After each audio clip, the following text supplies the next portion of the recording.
হযরত আলী রাদিয়াল্লাহু আনহু চমৎকার বলেছিলেন যে আল্লাহ রাব্বুল আলামিন দুইটা বন্টন করেছেন। একটা বন্টনের মধ্যে আল্লাহ তাআলা কি করেছেন? ঈমান এবং ইলমকে কি করেছেন? এক জায়গায় রেখেছেন। সেই সম্পদটা আল্লাহ তাআলা মুসলমানদেরকে দান করেছেন। সুবহানাল্লাহ বলেন।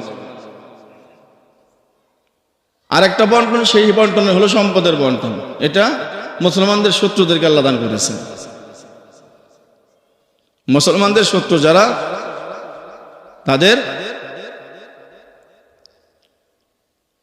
আর আমাদের যেটা দেওয়া সেটা কি?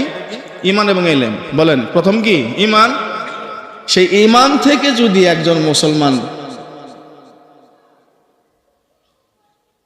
কুকৌশলের মাধ্যমে যদি ঈমান থেকে বের হয়ে যায়, কেউ তো কোনো মুসলমান তো সরাসরি মুখে মুখ বলে ঘোষণা দিয়ে তো কেউ কি হবে না?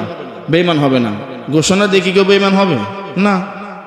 বিভিন্ন কৌশলের মাধ্যমে। বলেন বিভিন্ন কৌশলের মাধ্যমে।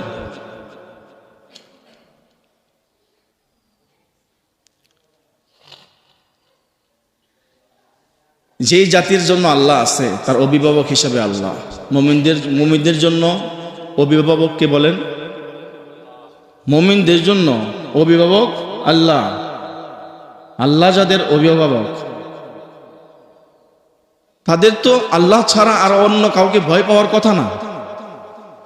এটা কখনো আমাদের সালাফে সালেহিনের চরিত্রের মধ্যে, তাদের চরিত্রের মধ্যে কখনো ছিল না এটা,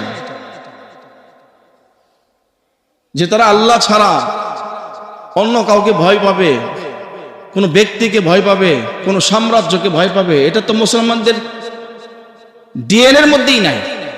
তো এগুলো আমাদের মধ্যে আসলো কোত্থেকে? তার মানে প্রকৃত কথা হলো আমরা তথাকথিত ঈমানদার, তথাকথিত মুসলমান, প্রকৃত অর্থ